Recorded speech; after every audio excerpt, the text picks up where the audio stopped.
आशा करते हैं ये आप सभी बहुत अच्छे होंगे। मेरा नाम अभय गुप्ता और आप देख रहे हैं भारत अफेयर्स 2.0। रिसेंटली आपने देखा इंडिया में बहुत सारे लोगों ने खासकर जो नौजवान युवक हैं, यूथ हैं, उन्होंने जमकर विरोध किया था अग्निपथ स्कीम का, अग्निपथ योजना का। लेकिन हाल ही में रिसेंटली बहुत सारे न्यूज आर्टिकल आपने देखे होंगे कि नेपाल जो है अग्निपथ योजना का विरोध कर रहा है। अब आपके मन में सवाल उठेगा कि नेपाल आखिर में क्यों अग्निपथ योजना का विरोध कर रहा है, और आपके मन में ये सवाल ये भी उठना चाहिए कि आखिर नेपाल के जो लोग हैं वे इंडियन आर्मी में उनको कैसा छूट दिया जाता है, क्यों उन्हें जो है कि सेना में भर्ती किया जाता है। इन सारे सवालों के जवाब इस वीडियो में जानेंगे, मगर आगे बढ़ने से पहले आपसे क्वेश्चन पूछेंगे, यूक्रेन किस दिन अपनी स्वतंत्रता दिवस इंडिपेंडेंस डे मनाता है? अगर आपको इसका जवाब पता है तो कमेंट करके जरूर बताएं। आइए समझते हैं इस पूरे मसले को इन डेप्थ। चलिए, सबसे पहली बात, आप बहुत सारे न्यूज़ की कटिंग देख सकते हैं यहाँ पे स्क्रीन पे। India says will recruit Nepalis in Indian army under Agnipath scheme. कुल मिला जुला के बात यह है कि इंडिया जो है अग्निपथ स्कीम के अंडर ही इंडियन जो नेपालीज हैं उनको इंडियन आर्मी में रिक्रूट करेगा। ठीक है, ये तो भाई रहा। यहीं से समझिए अब नेपाल में जो है कि बवाल छिड़ गया है, जो है कि विरोध हो रहा है। क्यों? क्योंकि भारत जो है नेपाली, जो पहले गोरखा रेजिमेंट में आप देखेंगे तो नेपाली ही रहते हैं, तो इंडिया जो है नेपालियों को इंडियन आर्मी में रिक्रूट करेगा अग्निपथ स्कीम के तहत ही। आप सभी जानते हैं अग्निपथ स्कीम में क्या होगा, अभी हम बताएंगे भी। इसके अलावा एक आप न्यूज़ कटिंग देख सकते हैं कि Kathmandu asks India to suspend recruitment of Nepali youth under Agnipath scheme. मतलब काठमांडू क्या, नेपाल की राजधानी। जैसे आप कभी भी न्यूज़ देखेंगे ना तो एक जो राजधानी होती है उसी का नाम लिखा होता है, देश का नाम नहीं होता है। ठीक है, तो जो नेपाल की राजधानी है काठमांडू। ठीक है, कुल मिला जुला के नेपाल का क्या कहना है कि नेपाल कह रहा है कि जो नेपाली यूथ हैं, जो नेपाली नौजवान युवक हैं, उनको अग्निपथ स्कीम के तहत जो है कि इंडियन आर्मी में रिक्रूट मत कीजिए। बात समझ में आ गई? आप बहुत सारे न्यूज़ की कटिंग देख सकते हैं। अब भाई अग्निपथ योजना अगर आपको नहीं पता है, वैसे तो सबको पता है, बता दें कि अग्निपथ योजना में मेन बात लेकर किसको है तो 4 साल की नौकरी को है। मतलब अगर आप अग्निपथ योजना के तहत Indian army, Indian navy, Indian air force में जाना चाहते हैं तो आप कितने साल नौकरी कर पाएंगे? सिर्फ 4 साल।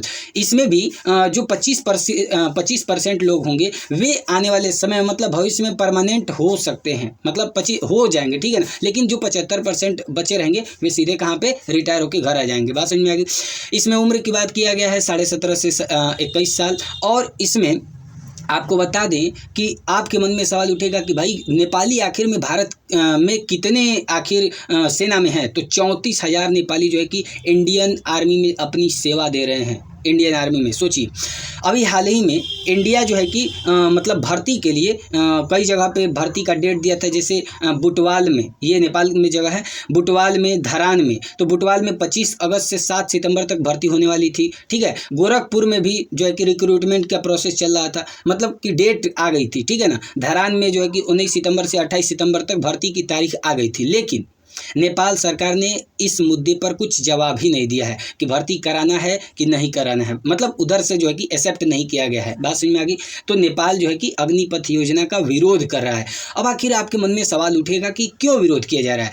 अच्छा ये बताइए कि इंडिया में क्यों विरोध किया जा रहा था? वही 4 साल की नौकरी के बाद लोग क्या करेंगे, लोग कहाँ जाएंगे, यही बात एक तरह से कहिए तो नेपाल का भी है। प्रधानमंत्री इस समय करंट अगर देखें तो नेपाल के प्रधानमंत्री PM देउबा हैं। ठीक है ना, देउबा जो है कि प्रधानमंत्री हैं। तो PM देउबा के विदेशी मामलों के जो सलाहकार हैं अरुण कुमार सुवेदी, इन्होंने कहा है कि भारत सरकार ने अपनी सेना में भर्ती नीति भले ही बदल दी है। ठीक है, बदल दिया है, लेकिन इससे कोई संधि का जो है कि उल्लंघन नहीं हुआ। कहने का मतलब देखिए, इंडियन आर्मी ने क्या जो सरकार है, भारत सरकार ने क्या किया है, नियम बदल दिए हैं। अब नियम क्या हो गया कि भैया अग्निपथ योजना के तहत ही आप Indian army, Indian navy, Indian air force में जा सकते हैं। ठीक है, तो नेपाल का कहना है कि इससे हमारे बीच जो संधि हुई है उसका कोई उल्लंघन नहीं हुआ है। अब आपके मन में सवाल उठेगा कि ये कौन सी संधि है, हम आगे बताएंगे इस चीज़ को। ठीक है, कि नेपाल और भारत के बीच में कौन सी संधि है। ठीक है, लेकिन उनका कहना है कि लेकिन हमारे कुछ वाजिब सवाल हैं। अब सवाल क्या है, देखिए नेपाल का सवाल क्या है, बात समझिए। उनका कहना है कि भारतीय सेना में 4 साल बाद अगर नौकरी करके जब वापस लौटेंगे जवान तो उनके पास ट्रेनिंग होगी। भाई आप जाएंगे वहाँ पे, जैसे नेपाल के लोग जाएंगे इंडिया में ट्रेनिंग लेंगे, तो ट्रेनिंग के बाद जो है कि नौकरी करेंगे, फिर 4 साल बाद जब घर आएंगे तो उनके पास तो आधुनिक ट्रेनिंग होगी। 4 साल बाद भारतीय सेना जो होंगे, नौजवान जब घर पे आएंगे वापस नेपाल में, तो वे क्या करेंगे, हिंसक गुट के साथ मिलकर कोई दुरुपयोग काम कर सकते हैं। कुल मिला जुला के नेपाल सरकार का कहना ये है कि जो भारत सरकार ने ये अग्निपथ स्कीम निकाला है, इसके अंडर में अगर हमारे नेपाल के जो लोग हैं, जो नौजवान हैं, जब वे 4 साल नौकरी कर लेंगे, वापस आएंगे तो कहीं वे हिंसक गुट जो अहिंसा मतलब हिंसक गुट है जो देश में अराजकता फैलाते हैं, तो ऐसे लोगों के साथ मिलकर कुछ दुरुपयोग न करें उनका, ऐसे लोगों का ये कहना है नेपाल सरकार का।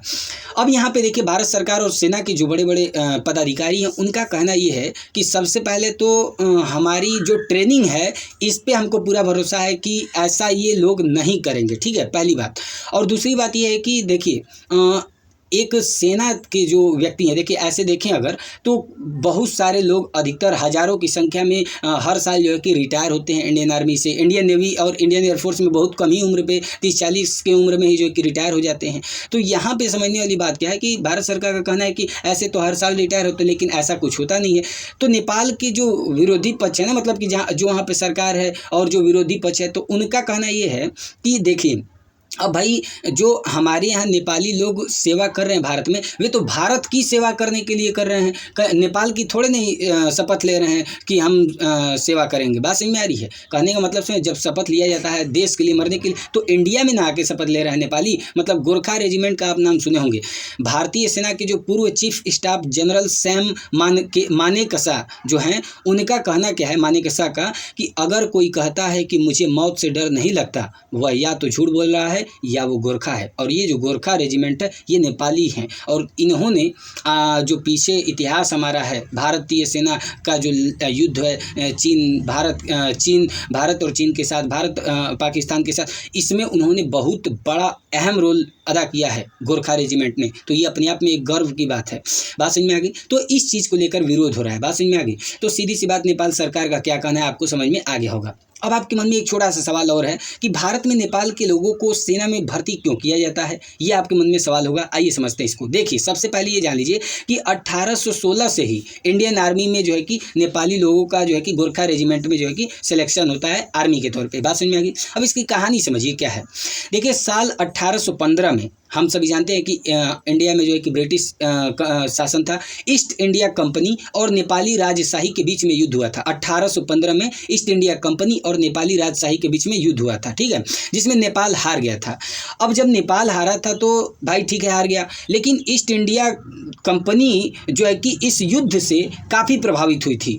और किससे प्रभावित हुई थी? गोरखा सैनिकों की बहादुरी देखकर प्रभावित हुई थी।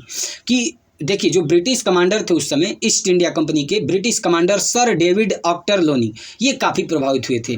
बाद में जब 1816 में अंग्रेजों और नेपाली राजशाही के बीच संधि हुआ था, जैसे जब मान लीजिए कि 1815 में नेपाल हार गया तो एक संधि हुई अंग्रेजों और नेपाली राजशाही के बीच में, और इस संधि को सुगौली की संधि कहा जाता है। सुगौली की संधि 1816 में हुआ था। इसमें इंडिया जो ईस्ट इंडिया कंपनी थी उसने गोरखा रेजिमेंट बनाने का निर्णय किया। बात समझ में आ गई? और उसी वक्त से यह रेजिमेंट इंडियन आर्मी का हिस्सा है। अंग्रेजों से युद्ध के बाद 24 अप्रैल 1815 को गोरखा रेजिमेंट का नींव पड़ा था। बात समझ में आ गई? देखिए अगर प्रेजेंट टाइम में बात करें तो भारत के पास 7 गोरखा रेजिमेंट हैं, लेकिन 1947 मतलब जब भारत आज़ाद नहीं हुआ था उससे पहले जो है कि ब्रिटेन और इंडिया और नेपाल तीनों में समझौता हुआ था, त्रिपक्षीय समझौता। इसके अनुसार जो है कि 6 गोरखा रेजिमेंट बनाए गए थे। और जब भारत आज़ाद हुआ तो उसने जो है कि जब आज़ाद भारत हो गया तो एक जो है कि और गोरखा रेजिमेंट बन गया। टोटल वर्तमान समय में 7 गोरखा रेजिमेंट हैं और इसमें 39 बटालियन हैं। बात समझ में आ गई? लेकिन अगर हम बात करें कि अग्निपथ स्कीम का इस समय नेपाल में क्या चल रहा है, तो नेपाल में विपक्ष लगातार जो है कि सरकार पर दबाव डाल रहा है कि अग्निपथ जो ये योजना है उसमें नेपाली जो नौजवान युवक हैं वे नहीं जाएं। ये मतलब खुलकर अग्निपथ स्कीम का विरोध कर रहे हैं। अब देखिए विरोध करने का एक कारण भी है। क्यों कारण है? जब गोरखा रेजिमेंट मतलब नेपाल के लोग जब गोरखा रेजिमेंट में काम करते हैं तो वह एक तो इंडिया से पैसा जाता है, ठीक है, इसके अलावा पेंशन भी मिलता है। तो ये पेंशन जो है कि 44.73 बिलियन रुपया नेपाल में जाता है इंडिया से, सोचिए इसके नाम पे सिर्फ। अब इतनी बड़ी अमाउंट, चूँकि नेपाल एक छोटा सा देश है और मान लीजिए बहुत एक तरह से कहें तो गरीब देश है, तो ऐसे को इतना पैसा बहुत ज़्यादा मायने रखता है। इसलिए जो है कि इन लोगों का कहना है कि भाई 4 साल का जो है कि ये जो अग्निपथ स्कीम है इसका विरोध चल रहा है। तो उम्मीद करते हैं आपको समझ में आ गया होगा कि नेपाल में जो है कि अग्निपथ स्कीम का क्यों विरोध हो रहा है, और आपका क्या मानना है कि आखिर अग्निपथ स्कीम का क्या होना चाहिए। वैसे तो जो है कि हमारे देश में सेना ने, जो सेना के पदाधिकारी उन्होंने साफ कह दिया कि भैया सब कुछ हो जाए लेकिन अग्निपथ स्कीम वापस नहीं होगा। आपकी क्या राय इसमें कमेंट करके जरूर बताएं। वीडियो अच्छा लगा तो लाइक करके अपने फ्रेंड्स के साथ जरूर शेयर करें। वीडियो देखने के लिए धन्यवाद। वंदे मातरम।